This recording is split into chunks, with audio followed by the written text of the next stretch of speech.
Hello, hello, hello. Hello, Sinead. Hi, Jay. And hello, everyone, and welcome to the Formula Fun podcast. There we are. Today we're going to be looking at the shakedown that happened last week. The first time all the cars hit the track in a private test, which was arranged by the Formula One teams. So there were 5 days. Not all the cars. True. Yeah. We'll get onto that. Yeah, so intended for all of the cars to make it out on track, all the teams to make it out on the track. They were allowed 3 days out of the 5 to put their cars onto the track. And each team was running one car, and that happens for the duration of the test. So the test that you're going to see in Bahrain in a couple of weeks' time, there's 2 tests in Bahrain. They're again only allowed to have one car on track at any particular point. So, for example, Mercedes can't have Kimi Antonelli and George Russell on at the same time. Car. Yeah, exactly. And tell me this, actually just struck in my head there. Are they allowed to make any huge changes in the shakedown? You know, like if an engine fails, for example. Yeah, so they can do replacements. So if an engine was to blow and things, they are allowed to do it. The allocated like it's engines, not like they've wasted their chance or anything like that. Okay, it's interesting. Yeah, this is a chance for them just to basically test their machinery until it breaks and then fix it again. And I think that was the whole reason why this shakedown happened. So this shakedown was a secret test. There was very little in terms of the coverage that came out. Formula One was very kind and didn't really take any shots of, for example, one of the Red Bulls crashed on one of the days. There's no photos of that and there's no videos of that. They've been very kind toward the teams.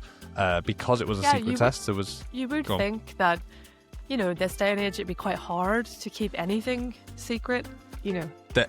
There's people that, like other communities out there, other groups that do lots of Formula One content, and they were arriving close to the circuit, and then they were being ushered further away. I saw a video, and there's a guy on a hill miles away from the track. But he was like, it's okay because I got my zoom. Photo lens? Right, okay. Massive zoom on his lens. Like a 90s paparazzi, yeah. Yeah. With his anorak on. So the photos and everything else like that, videos were very limited. It was mostly what Formula One was putting out there and also what the teams were putting out there. Secret test, weird in this day and age in terms of social media and things, but I think they were basing it off of 2014 when they had this big engine regulation change, and none of the teams, well, apart from Mercedes, were making it very far. Engines are breaking down, cars are breaking down, the reliability was an issue. So I think everyone went into this year going, biggest change ever in F1. We need to make sure the cars are reliable. And on the whole, for us, you know, in our careers as performers and stuff, the last thing you would want is for a cameraman to come in on your first day of rehearsal and then shoot what you're doing and then put it on the internet, and that be the advertisement for your show, and you're there. That's not what it's going to be like. You don't know the words, you don't know the routines, you don't know the songs. Everything's kind of a bit crap. Script in hand. He doesn't know what he's doing. But that being said, compared to 2014, all the cars got really good running. Well, not all the cars, but most of the cars got really, really good running, and it was very much advertised, marketed as a secret shakedown. But these teams are already testing. I don't think performance is a massive issue, so read into the times what you will. But I don't think the times are huge, because this is just a case of checking all the systems work. But as you say that, you're grinning like a Cheshire cat, and I think I know why. It might have something to do. Because Lewis Hamilton posted the fastest time. Yeah, he's going to win his 8th championship this year, and it's all done and dusted. We may as well pack up this podcast now and just go, congratulations, Lewis! Oh my god. This year's just going to be like a pendulum swing. Next week you're going to be here head hung, he's never going to happen. Blew up as it came out the pits. No.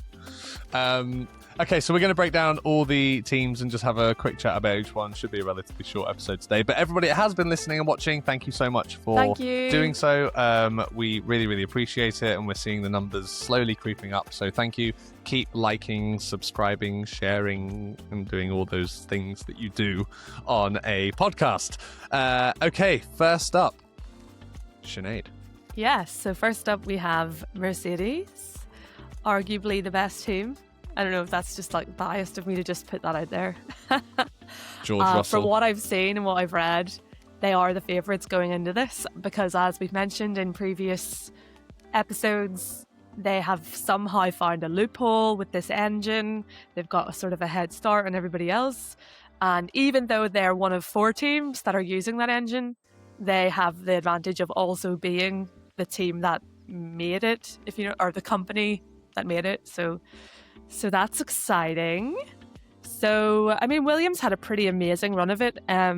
They not only posted the second fastest time, they also had... Did I say Williams? You did. It's because I'm so obsessed with what happened to Williams. We'll get there, I promise. Okay. So, as well as having an advantage with the engine, Mercedes also did the most number of laps by a clean 60 laps, which is a pretty big margin.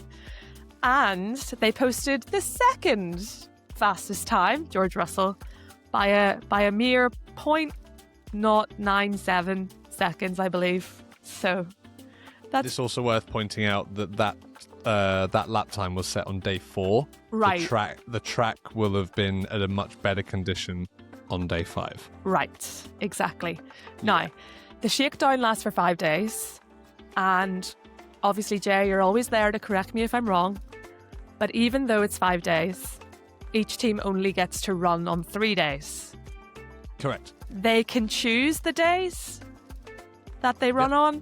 Yep. So, I don't know, you might want to think about why they would choose which days in terms of track condition. A perfect schedule would have been run on Monday, 3-5. fix whatever issues they had on Tuesday, run on Wednesday, fix whatever issues they had on Wednesday on Thursday, and then run on Friday.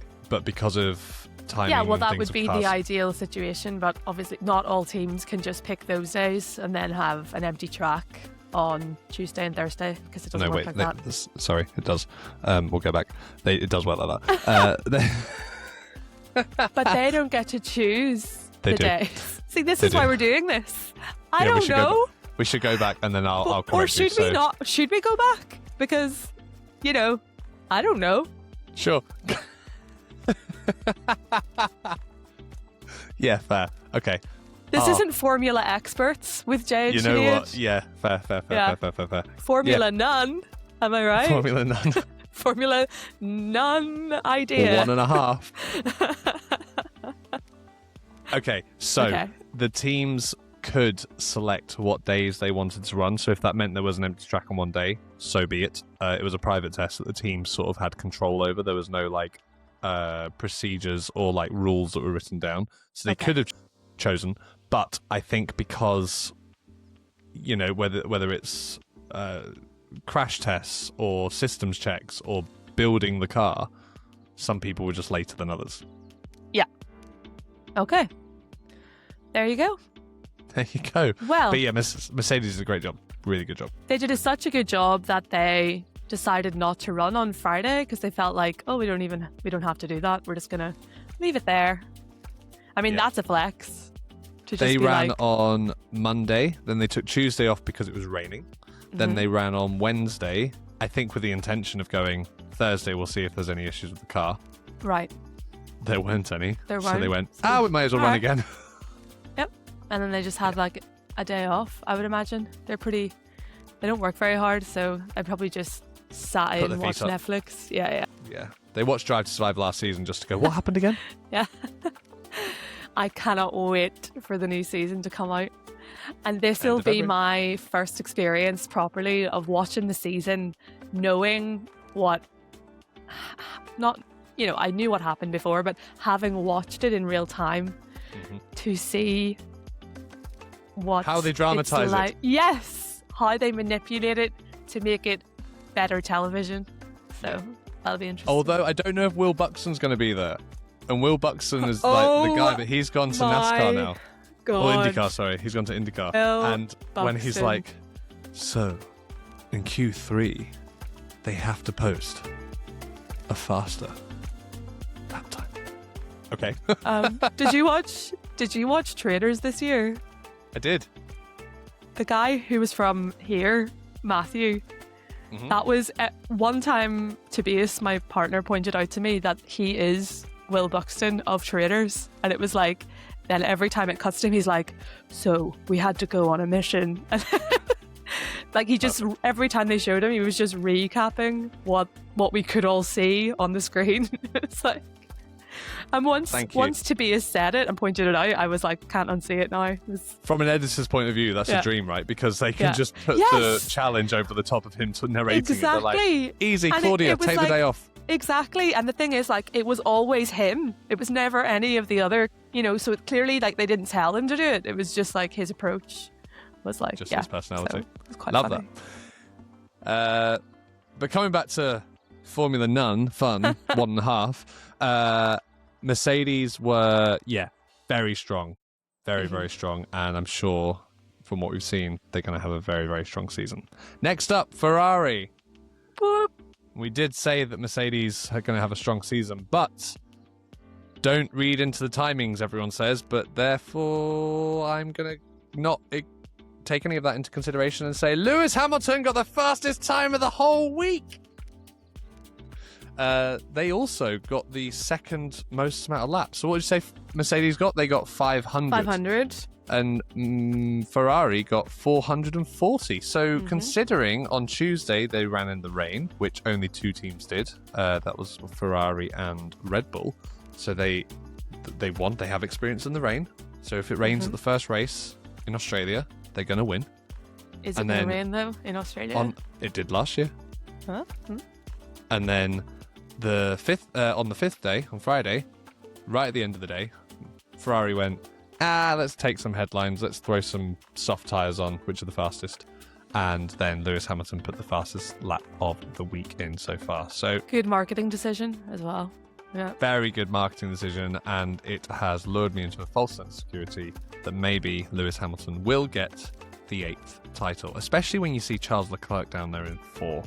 Like, Mercedes have got, no, Ferrari have got it tied up. They're going to win it all. No, don't look into the timings.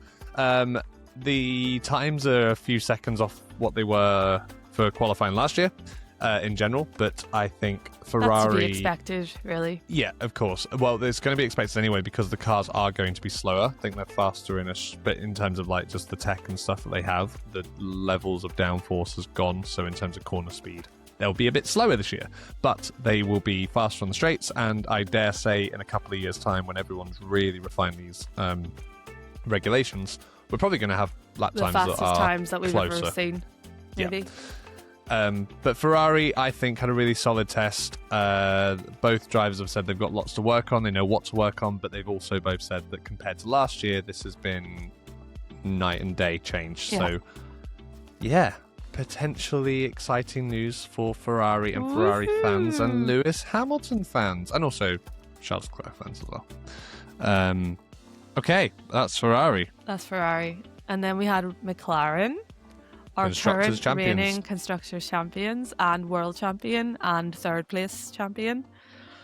So I guess when you think about all that, potentially you might think that their results are not so great.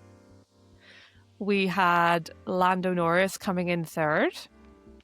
And then we had Oscar Piastri coming in 6th. So the first 6 lineup, it goes Ferrari, Mercedes, McLaren, Ferrari, Mercedes, McLaren, which is interesting, I think.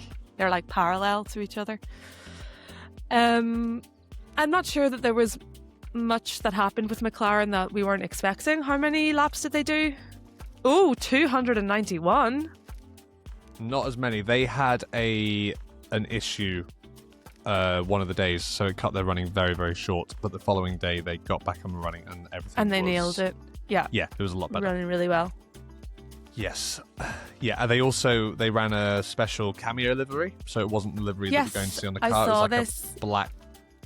Yeah, like it was like a teaser. Like we're not allowed to see what they have They're going to wait until the full-on car launch and Bahrain testing before they do their real livery. But also, it's a good way like to a bride at the church walking in, and her future husband sees her dress for the first time. Yeah, it'll be like that. It's going to be like an unveiling. Yeah, it'll be so romantic. Tears in my eyes. But also with these cameo liveries, like especially when they're darker, it's harder for photographers to spot, various bits that maybe different teams have done to go. Kind of blend let's it exploit all in these rules. Yeah, that's quite smart. Why don't the other teams do that? Because they're silly. No, cameo liveries are like quite often, but I think also sponsorship partnerships, all that stuff, like they want to be, even though it's a private test, they want to be seen always about on the money. cars, etc. Yeah. Always comes down to money. Mm-hmm. Next up we have Red Bull. Red Bull, I think, have done an incredible job considering their engine decision to build their own engine with Ford. Yes. As a partner, they decided to do that in 2021 for a 5-year project, come to plan, and also they didn't really have any hiccups from an engine point of view. They had a minor hiccup with Hadjar on Tuesday afternoon. We don't know, but it was raining in the start of the day, and I think they went from intermediate tyres, which is a wet tyre. They went from that to a slick tyre when the track was drying, and something happened, and I think he spun off and hit the wall, which meant Red Bull were a bit, are we going to be able to finish this test? Are we going to be able to get more parts bolted onto the car? Because he's just broken a lot of them. As it happens, they did. They got the car back out, and they racked up relatively decent mileage. Obviously not that many because they had all the repairs to make and all the new parts to fly in, etc. But 303 laps compared to, the likes of Mercedes have got 500. I think they would see that as a very successful test. Yeah, absolutely. Because they were running well. He didn't drive later in the week, did he?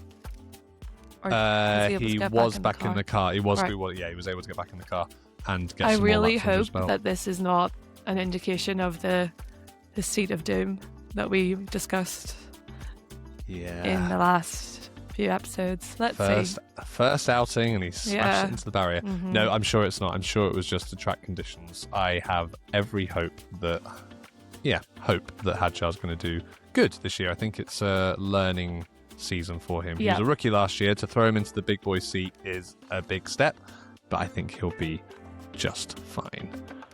Absolutely. Next up, Haas. Yes. So Haas did really well, I think. When we're talking in comparisons, or like, let's say, and I know we're not supposed to take one lap time to show like a broader sense of how they did, but if we were going to do that, both of the Haas cars came pretty high up in the standings, and certainly the highest of, let's call them the bottom 5 teams. Haas, Alpine, Williams. Well, I guess there's 6 now, but we don't really know where Cadillac is going to fit into that structure. They were just slightly slower than Isaac, and that's Esteban Ocon and Oliver Behrman. They managed to put in 391 laps, which is the third. Yeah. So that's after just Mercedes and Ferrari comes Haas, which, that could be another Cinderella story of this season if Williams doesn't turn it around. So yeah, I think with Haas, I think they've just sort of done exactly what a shakedown should be. They've just got as many miles in the car as possible for them to take that back to the factory, to go through all the data and go, right, what do we need to do before this test, which happens in a couple of weeks.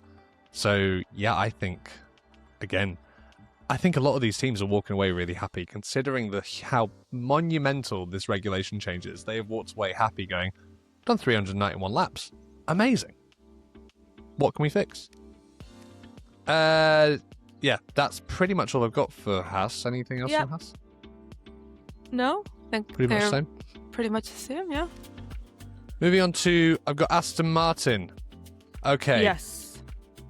This was a big deal. So Aston Martin flew out the car on, I think, Wednesday afternoon. They were so tight in terms of schedule of building the car together. They flew it on a plane, got it on track on Thursday, and did 4 laps and broke down. But it's okay. This is the first Adrian Newey Aston Yes. Martin. Adrian Who Newey, for people, is Adrian Newey? right? Sorry. Adrian Newey, for people that don't know, is like a genius when it comes to aerodynamics. He worked for Red Bull. Prior to that, he worked for McLaren. Prior to that, he worked for Williams. He's been around forever. He's also worked for other teams as well, but I don't remember what they were. So he's designed and built so many cars that have been incredible. Championship leaders. Yeah, exactly. Red Bull, well, we all know what Red Bull's done over the past 20 years. Yeah. He And he has was a been huge a part part of of that that. team. Yeah. Huge part. He left last year, and then a few months later, there was, is he going to go to Ferrari? Is he going to go to Aston Martin? We don't know. He ended up signing with Aston Martin. He is now not just the head of aerodynamics, he is now the team principal, which was signed off right at the end of last year. So he has just gone, you know what? I'm just going to build the car that I want to do. I've got no one to answer to. I'm going to build a car that I want to build, and it looks...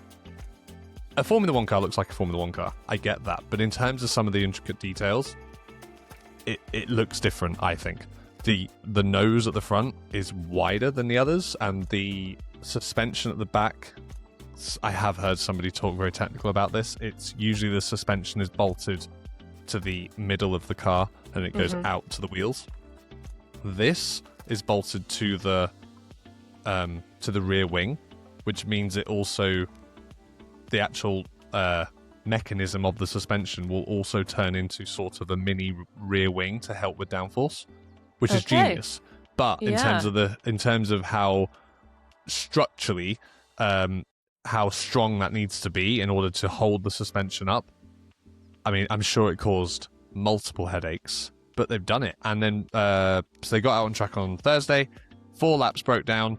They then went in. They then had Fernando Alonso take it out on Friday. They had a much better day of running, and I think it was just a day of learning, or a couple of days of learning, and it's great that they were able to get that car out. Now, why has this team been a bit delayed in getting to this test?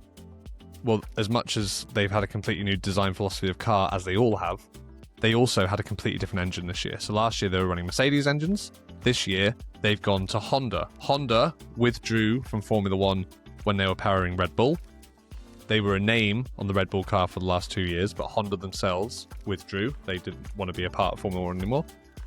Then they decided, actually, on second thoughts, let's be a part of this sport again. So they came to the party very, very late in terms of, let's make an engine for Aston Martin. Right. So I think the potential downfall of Aston Martin could be because of the Honda power engine. Right. But we'll find out. And Honda are only powering one team this year. Okay. I do find you it think that, because you just said that the last team they were supplying an engine to was Red Bull, and obviously we've just said that Adrian Newey has been at Red Bull for quite some time. Do you think that is that even though it's all been a bit last minute, at least having him working alongside Honda is going to be worthwhile, or Yeah, absolutely. I think because of Adrian Newey's relationship with Honda and the fact that they have built that engine went from McLaren when they were awful into the Red Bull, which was then by the time it got to 2021, he won the champion. Max won the championship. So therefore, they built it over the process of about 5 or 4 years to be a really high contender in terms of the engine manufacturers. And I think because of the relationship between Adrian Newey, who is doing all the aerodynamics, and Honda, it will definitely help them in terms of going forward. it would just be... I think Aston Martin is one to watch. From the testing times and also the laps, it's really hard to place them anywhere.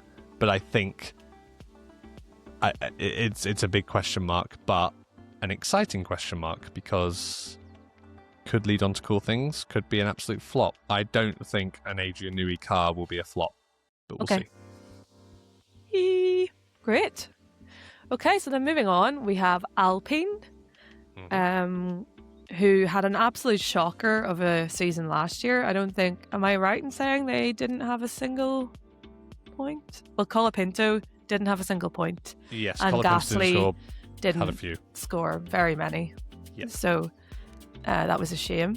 But speaking of Gasly, he absolutely nailed it, because he came in right behind Max Verstappen with his fastest lap time, and above the other Red Bull car and above all the other teams as well. So I'm really proud. I'm really proud of him. Is that like a weird thing to say? It's like really condescending. He's like a world-class Formula One driver, and I'm just here like, I'm so proud of him. Sinead's proud of him. I'm so proud of him. You're like a proud mother. Because he is a good driver, and I think it's about time that they put him in a half-decent vehicle to work with. So anyway. Yeah, Alpine pretty much wrote off last year with the intention of trying to put a lot more effort into this year. Yeah. And they also have a Mercedes engine this year. Yes, so which, Alpine, as we know, is definitely an advantage. Huge benefit. So I think Alpine are going to be night and day different from what they were last year. It's exciting. Yes, Gasly and Colapinto. I hope Colapinto makes it for the entire season, but we will see. I did see like a little interview that the team principal of Alpine gave, and he was like, after 3 races, either Colapinto will be my best friend or he will not be here. Something like that. Yes. God love him. God love God. him. Let's hope he. I hope he does well.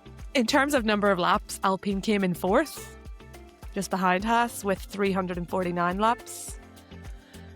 Pretty good. Not Pretty bad. Good. Racing Bulls. Racing Bulls, I think, had a really quiet test, but again, similar to Haas, just clocked up the mileage. Racing Bulls came in with 319 laps, so 1, 2, 3, 4, 5th out of all the teams that we have. Clocked in the laps. Lindblad, who is the only rookie on the grid this year, and Liam Lawson were very, very close together, and they came in 2 by 2. The 2 Haases came together, and then after that, the Racing Bulls came in together just after them. So I think they're probably going to be around a similar sort of area, but also very early days. Don't read into testings, Jay, apart from the fact that Lewis Hamilton was top. And George Russell was second. And George Russell was second. Oh, I mean, if we had a championship that was between Lewis Hamilton in a Ferrari, George Russell in a Mercedes, and Norris in a McLaren, and Verstappen in a Red Bull, it would be class. Yeah. But yeah, Red Bull's quite a quiet test. I don't think they had many major issues. So yeah, all good. Audi. Yeah. So this is an interesting one because Audi are not exactly a new team, but they've had quite a major takeover from... Don't tell me. Obviously, you can edit out this really long silence. I'm not going to. Kickcyber. Yes. Which I didn't remember because it's a terrible name for a team. Do you know what Cyber means in German? I don't. Clean. Okay. This is a Swiss team. Well, it was a Swiss team. So German. So German. Well, no. No. Okay. Well, obviously Cyber is a name, but the verb Cyber means to clean. So I think also that I find that very weird. Anyway, so just a little language lesson for you there. Peter Sauber brought in Sauber to Formula One in 1991, and he sold it last year to Audi. To Audi. Yeah. Who are now on the grid. Yep. And they have 2 very experienced drivers. That's not true. I'll say that again. They have 1 very experienced driver in Hülkenberg, Nico Hülkenberg. And they have a rookie who I think did really well last year in Gabriel Bortoleto. Now, they managed to clock in 244 laps, which, you know, is an admirable feat. Certainly going to give them a lot of information to go on in terms of getting the car back to the factory and getting things updated and changed and everything like that. They did put in 2 laps, both very, very close together, just under Franco Colapinto for Alpine. So, yeah, I mean, I'm assuming they would have had, you know, pretty realistic expectations going into this, you know, given that they're a new-ish team and given all of the other changes that have happened. Yeah, exactly. I think Bonotto coming in from Ferrari after having a couple of years off, and Jonathan Wheatley, who came from Red Bull, like the Red Bull empire that it was, has now completely broken up, and they've all split across all the teams. Yeah. So who was it? We had Jonathan Wheatley, Adrian Newey, Helmut Marko, Christian Horner. Yeah, all of them. They've all gone. They've all left Red Bull for various reasons. Yeah, absolutely. Which we won't go into now because we're not a political podcast. But if you want to read up about it, feel free. But yeah, Jonathan Wheatley had an opportunity to go to, at that point, Kick Sauber as team principal, but obviously knowing that it was going to transfer hands to Audi. Audi don't do things by halves in terms of Le Mans, other endurance racing. They are a force to be reckoned with. So I think Audi will be a good introductory year for them, and then we'll see how they go. But yeah, Jonathan Wheatley is now team principal there. Christian Horner is trying to get back, but I'm sure we'll talk about that later. Adrian Newey has gone to Aston Martin, and Helmut Marko has left Red Bull as well. So that empire of Red Bull has disintegrated. So we'll see what happens. Exciting times.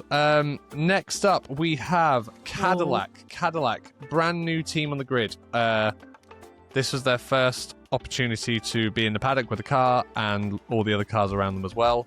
They have 2 very experienced drivers. They have Valtteri Bottas and Sergio Perez, both after having a year away from the sport. They've come back. They clocked up 164 laps.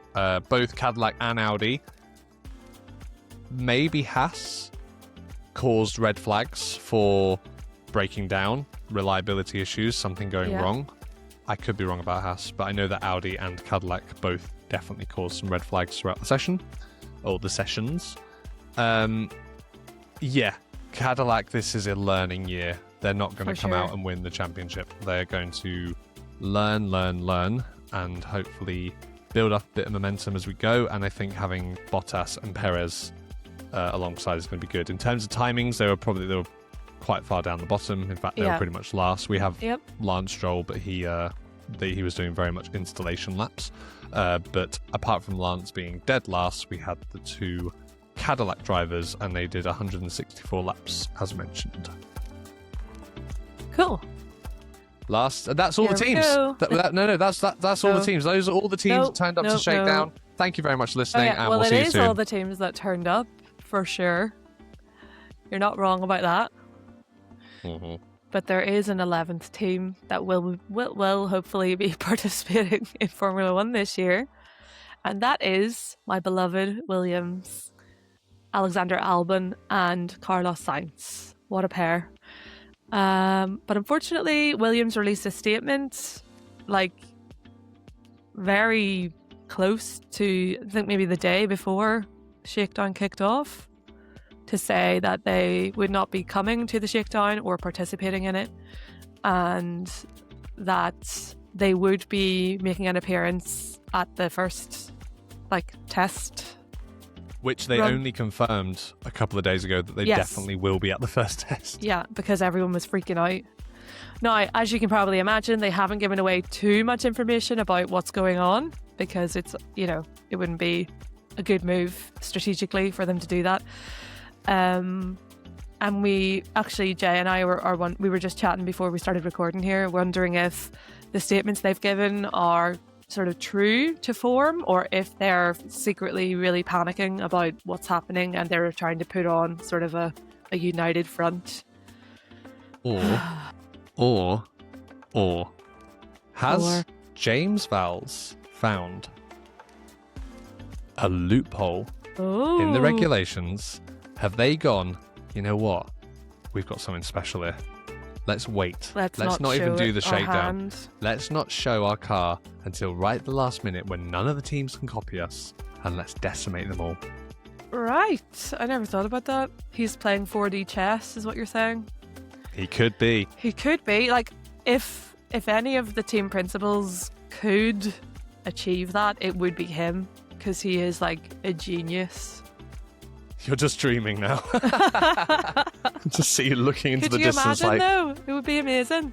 That would be amazing. Let's see. Let's see. The real rumours are that... Real rumours. Do you like that? That's an oxymoron. Yeah. No, the rumours that are circulating around is that it failed the crash test. Yes. So, which means they are now going to be overweight because they've had to make the structures more rigid, so they passed the crash test. But that says to me they're being ambitious. I think they're being ambitious and they're going, let's see if this works. Oh, wait, it's broken. It's okay. We won't fail the crash test now. We'll add a bit more and we'll add a bit more. And hopefully, I don't know. I still, as much as Williams weren't at the test last week, the Mercedes engine was, so they know that works. Right. They did something called I think it was a VTT, Virtual Track Test. I'm going to assume that stands for. And they connected everything up to the car in the factory and ran it as though it was at Barcelona. So they still did running, they just weren't driving it on track. Okay. So they still have got data from this. They've still got data from this experience and this week, which is good. And I don't think Williams are going to be as far behind as people are saying they are. Okay. Yes. All right. That seems a bit more measured. That seems a bit more likely. But now that you've put the whole 4D chess thing in my mind, that's what I'm going to choose to believe. So. Yeah. Come on, James. Whoop, whoop. So in terms of pecking order, I think we're agreed that Mercedes are on top. I think we can agree that probably Cadillac are right at the back. We don't know about Williams. I think Audi are close to Cadillac, but I'm going to assume that Cadillac are even further behind. Yeah, I would agree there. Second place. I don't know. Don't read into testing times, Jay. Don't read into testing times. I would love to say Ferrari, but I think McLaren are quietly optimistic as well. There's a little smile when you see the interviews with Oscar Piastri and Lando Norris. They know what's going on. They've got a Mercedes in the back of it. I think McLaren are going to be a close second to Mercedes. Okay. It's still going to be close. It's not going to be anything like we had in 2014. No, but I agree. Mercedes, McLaren, Red Bull and Ferrari-ish around that area. I actually think at the moment it's Mercedes, followed by McLaren, Red Bull, Ferrari. Maybe even Alpine. Yeah. Maybe. Aston Martin, the jury's out on that one. We don't know because it didn't do that much running. Only got 65 laps when you compare that to Mercedes, who got 500. Yeah, there's not really much we can measure off it. And then we have towards the back, Haas and Racing Bulls are going to be close, I think. And then we've got Audi, Cadillac, and Williams. We have no idea. Right. Which is exciting for the new season. We don't know. It's exciting. News. Hey. Okay, I have some really exciting news. Go Daniel Ricciardo is coming back to Formula One. Yay! So I don't think we've spoken about this yet, but we've already talked. My top drivers, I have 3: George Russell, Carlos Sainz, and Daniel Ricciardo is the other one. Yes. Yeah. He is coming back to Formula One, but he is not driving. He has just signed up to be a partner with Ford. And obviously Ford now have a tie-in with Red Bull for the Red Bull powertrains. So, yes, Ricciardo is going to be hopefully knocking around the paddock a bit next year. We'll see him. Just being a legend. Is he going to come back for 2027? Maybe. That would be cool. I think everyone would very much like that. Well, if Max leaves. Ooh, fun. Now we're talking. Would they? Maybe they would. Bit of experience in there. Who knows? Yeah, that's my news this week. Daniel Ricciardo's coming back. Whoop whoop. That is very exciting. Another kind of like maybe slightly melancholy bit of news that I saw this week, which is that Michael Schumacher has been watching Formula One and has been able to watch TV, and that he is looking forward to seeing how Ferrari do this season. So That's there you lovely. go. That's really lovely. For those who don't know, Michael Schumacher, 7-time world champion with Benetton and then One of Ferrari. the goats. Yeah, a lot of people say the GOAT. The goat, yeah.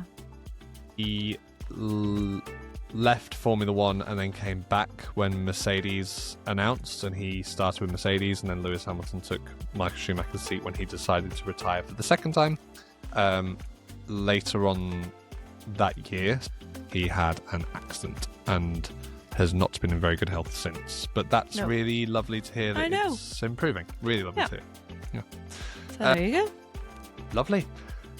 Any other bit of news, or shall we crack on with some Formula Fun facts? Let's do it. Okay, so our Formula Fun fact of today is... So you know we were talking last week about Formula One over the last however many years have been making quiet and slow progress to being carbon net zero by 2030, and about how on the surface it seems like it's a sport that is just in direct contradiction to any kind of climate awareness or whatever. I read something very interesting today, and that is all 20 cars, obviously as of 2025 because we now have 22, but all 20 cars in all races, qualifying sessions, practice and testing in a full season burn less fuel than a single transatlantic flight from London to New York. Wow. Tell you what, Formula One's good for the environment, is what I'm hearing. Well, let's not go there. Let's not get carried away. No, but it's good. It's good that like a sport that like, you know, could burn so much fuel is making changes. It means that it's here to stay. It's not gonna go anywhere, which is exciting, because if it did, I wouldn't know what to watch every Sunday throughout the whole year. But my wife would be a lot happier. I'm sure she would. Good fun fact. Right. Yes, thank you. Okay, let's go to Quizifying. Woo! For those who don't know, welcome to the pod. For those who don't know, Sinead and I ask each other 3 questions at the end of every episode. Feel free to play along at home and let us know in the comments how many you may get right.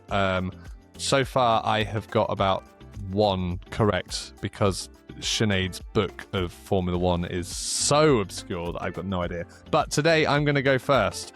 So, question number 1, Sinead. Yes. Given how much you love Williams, can you tell me how many Constructors' Championships have they won? Okay, so obviously, well, all of their wins are going to be quite historic because they are a team that has been around since very early. I'm going to say 12.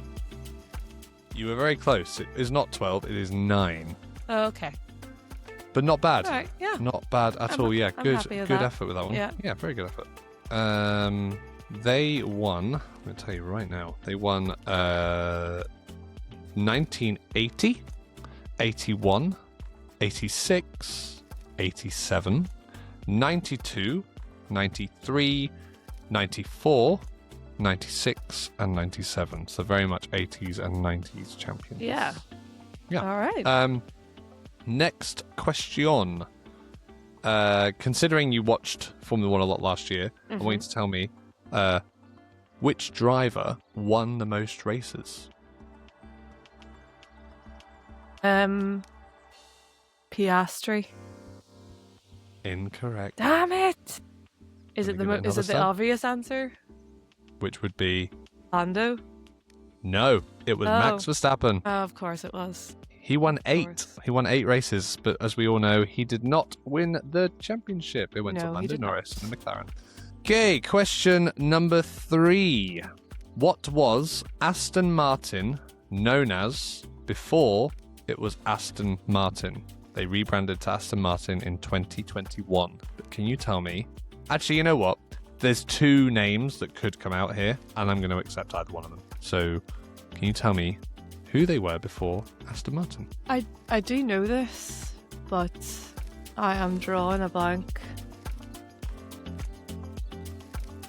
Just so everyone's aware, we haven't stopped recording. Sinead's just No. listening, thinking. I don't think I'm going to get it, but the minute you say it, I'm going to kick myself. Racing Point. Ah! And before that, Yes. there were Force India. Force India! Ah! Yeah, Yes. I was going to accept Force India or Racing Point. Okay. All right. You well, didn't that's get 0 any for correct. 3. Yep, well, that's usually what I get, so let's see how Okay. this goes. Right. So, given that it's an international global sport, many of the F1 drivers speak more than one language. Now, it might shock you to learn that most of the native English speaking drivers don't speak any other language because that's what we're like, and it's frankly pathetic.